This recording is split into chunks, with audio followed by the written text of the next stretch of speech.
I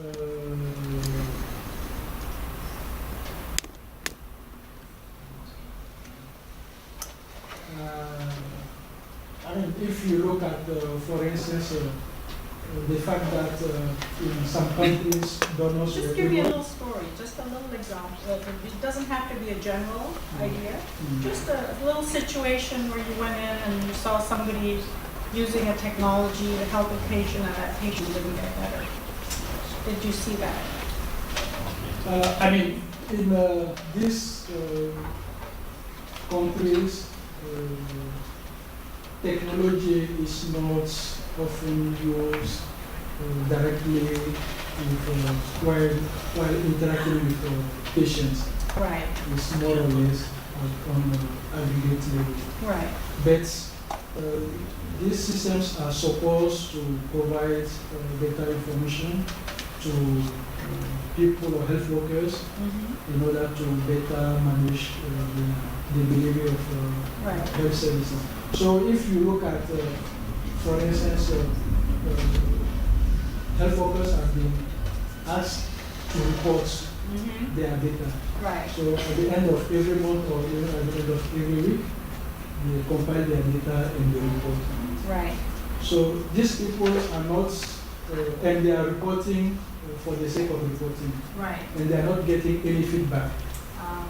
And the data is there, but they don't often have also the required device and also the network to access this data for their own use. They have to rely on, for instance, district health managers or district health information officers to give them feedback on their performance or comparing their performance to other districts so that we can know if they are doing well or not.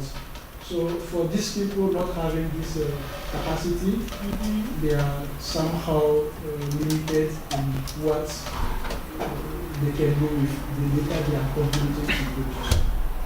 Thank you. All right, my final question.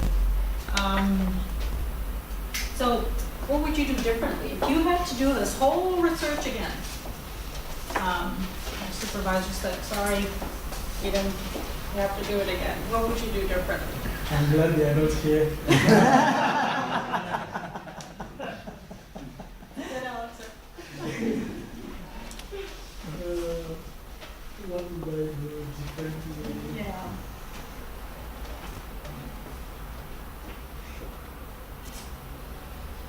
This is a big question because it's going to be both in terms of what I want, what problem I want to solve and how, and also maybe theoretical level as well. Just choose one. Would you use a different theory, different theoretical basis for your research?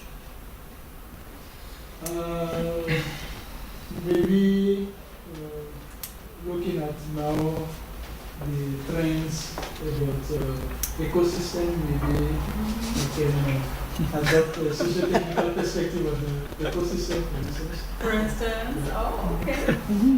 Well, that's nice. Would you still use actual research, or would you use another type of inductive research, or design science perhaps? Definitely, I will use action research. You like actual research? That's great. Well, I think I'm done. Okay, thank Any you. other questions for me? All right, thank you. Saida. And then I will call upon Mark Thompson to continue the, yes, the floor is yours.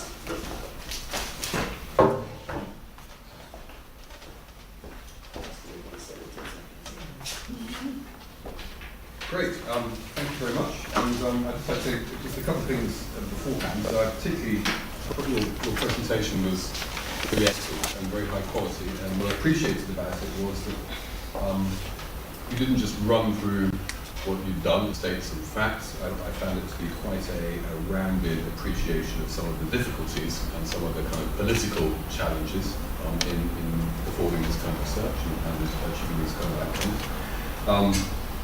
Which was much appreciated. You went into sort of business models and it wasn't just a discussion of architecting and architecture, which was great. And similarly, I think in the thesis, I've enjoyed some really kind of quite refreshing perspectives on the work. So a nice challenging of traditional architectural layers. Right? It's about time more people challenge some of these things. So it was really welcome to see that. And I find your sophisticated view of architecting very kind of congruent with emerging perspectives on practice, for example. So instead of focusing on things and entities, starting to unpack practices and sustain these. So I think it's very congruent with quite a lot of parallel work on practices, which is also very welcome. And I thought your attention to the role of legitimacy, particularly as a theme in the thesis, was a great counter to what otherwise I'd have been saying to you, which is, surely this is all very naive, you know, it's, what about the people and the power, and you've really addressed that stuff head on, for which I congratulate you. I think it's really quite a nice, sophisticated piece of research in my view for those reasons. So I've got some questions. What I wanted to do was to kind of dig into one or two of the aspects of the thesis and get you to sort of open those up for us, if I may. So my first question related to paper one, actually, and it's where you start to outline the notion of bottom-up architecture, right? So we're kind of challenging traditional top-down ways of doing things. We want to be bottom-up, we want to be inclusive, and we're going to do it by using a build-up of prestige and legitimacy. I actually talk about it in paper four, through networks of action. And you use quite a fetching analogy. If I had a kind of I took a vote in the room as to the most memorable analogy and phrase that you use in the thesis, I suspect it would be, I'll give you a guess, which one is it? What do you think it is? What am I going to say? The zebra? Yeah. So you say what the phrase is. I think I said bottom-up architecting is bottom-up zebra with top-down stripes. Bottom-up zebra with top-down stripes. Right? Now, I'm not just being, I'm pulling this out of you for a reason, okay? Because in so doing, and in taking on this quite challenging objective that you've got to talk about bottom-up architecting, you are obviously contrasting, or you're talking about the tension between top-down and bottom-up, right? Between structure on the one hand and kind of agency, if you like, on the other. Yeah. So, but I find in certain places, I want to kind of push you a bit more on that, right? So I'm going to ask a difficult question here. I'm going to say, in your bottom-up zebra with top-down stripes, define the stripes.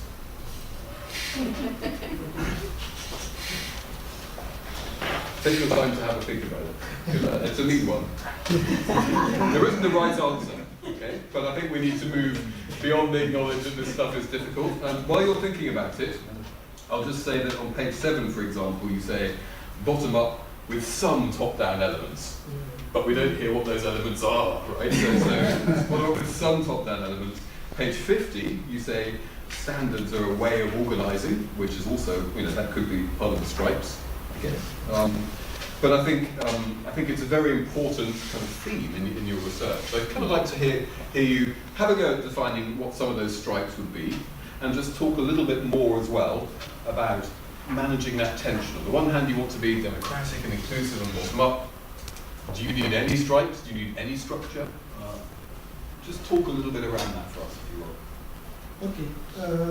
The top-down stripes here can refer to, for instance, the fact that if you go somewhere, you develop a pilot which is successful,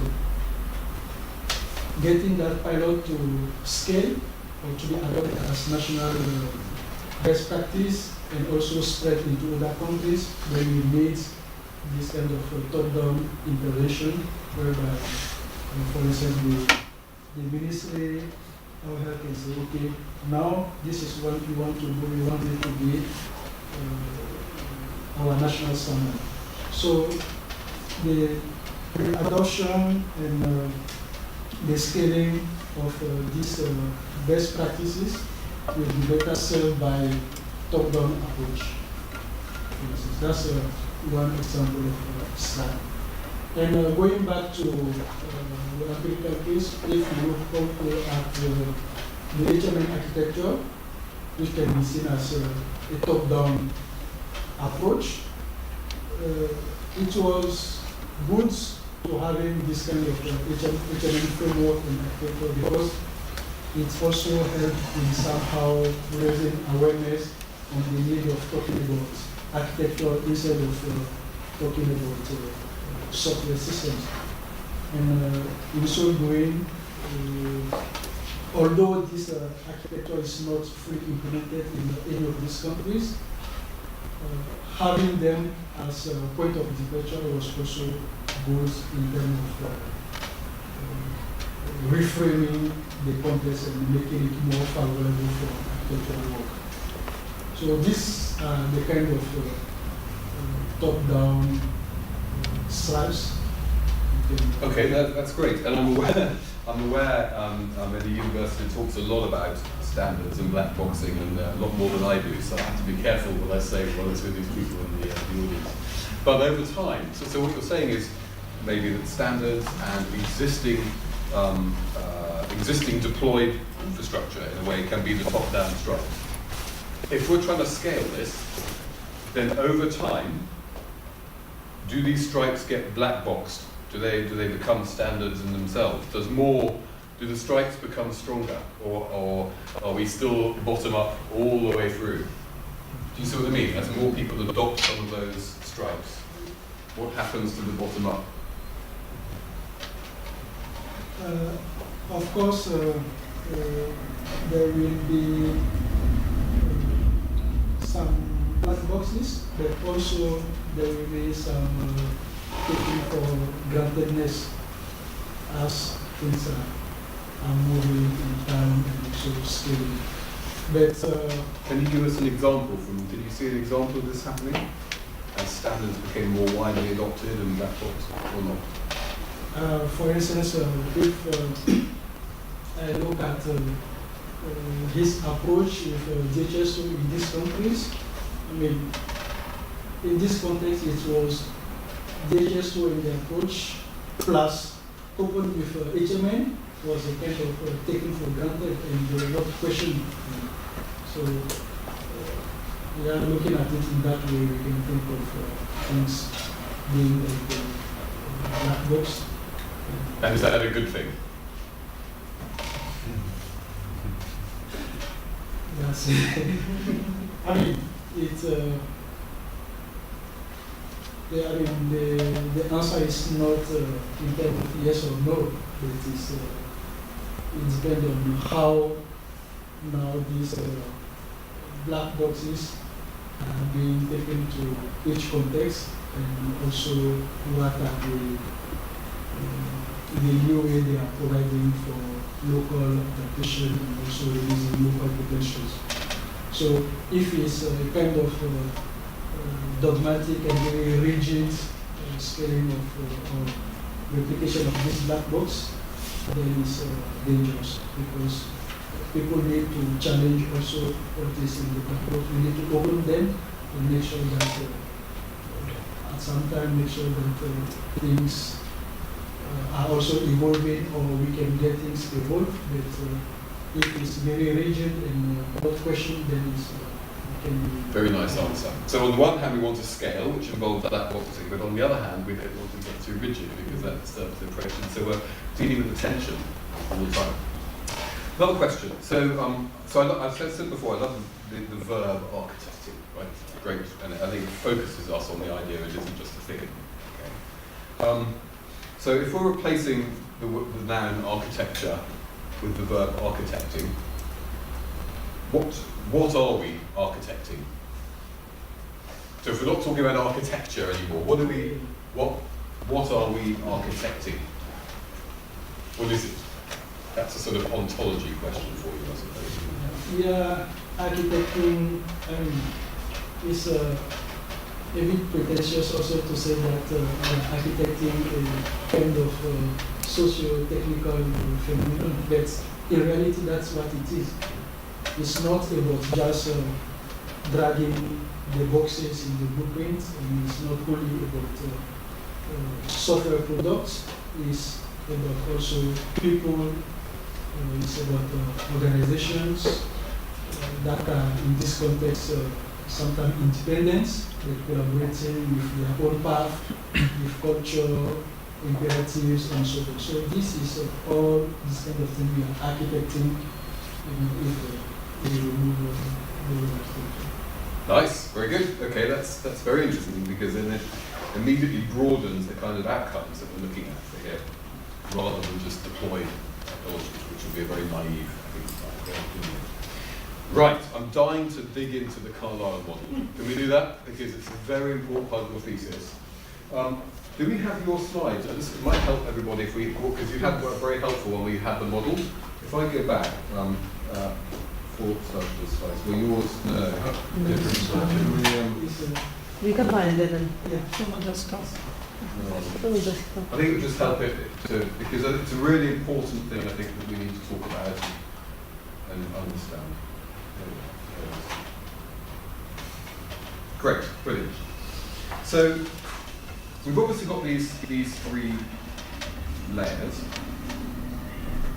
and you said as one of your outcomes, one of the achievements that you had achieved by using this framework, you had achieved parallel aggregated systems are now integrated.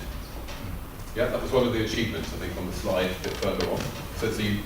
That's great. I'm not going to question that. So that's good.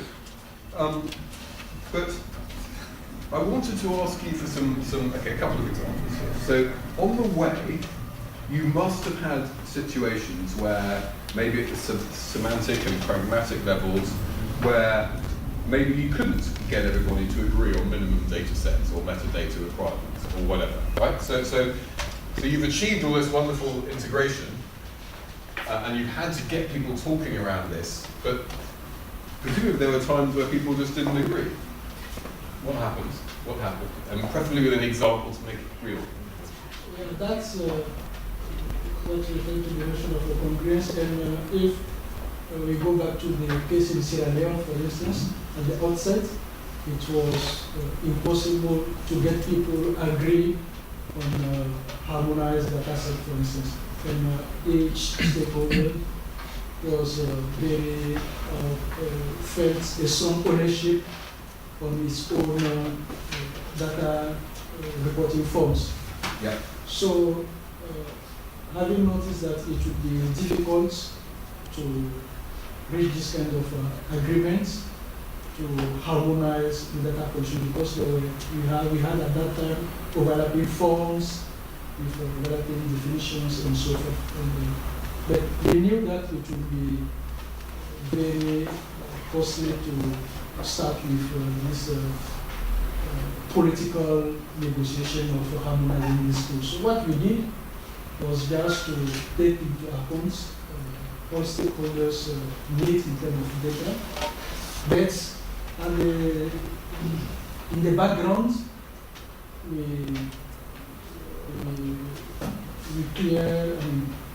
address the mess by just solving the duplication. So if, for instance, HIV program need to collect information on antenatal care attendance, and also the maternal and child health program need to collect the same data.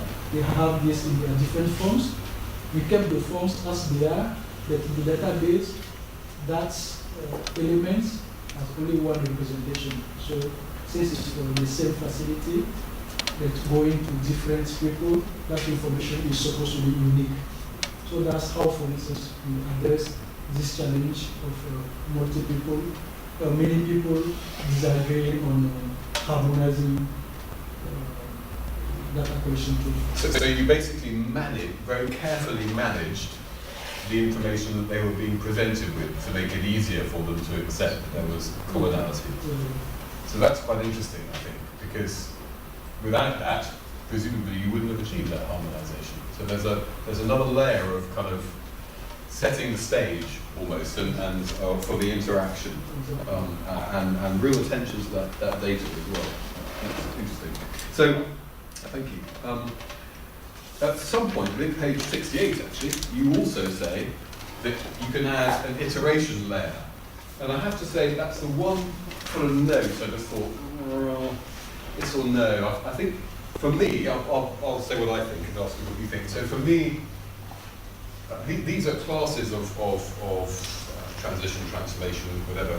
Iteration seems like another thing. I don't think we want to add it to the model. In fact, you didn't add it to the model. But at some point you say we can add this other layer. Do you want to talk a bit about that?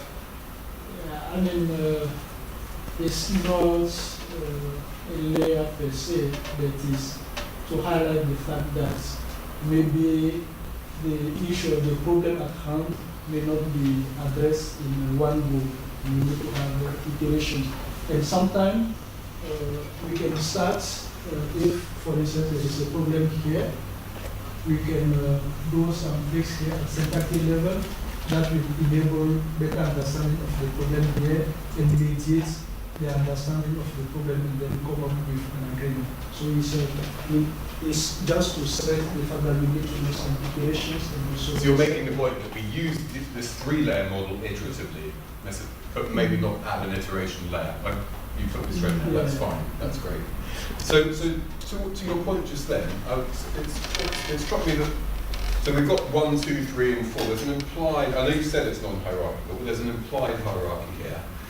I'm assuming there's not an implied order here. So I was interested in hearing you tell everybody about how you're in the field, you're trying to get people to agree on some of these things and to build and harmonize some of these models.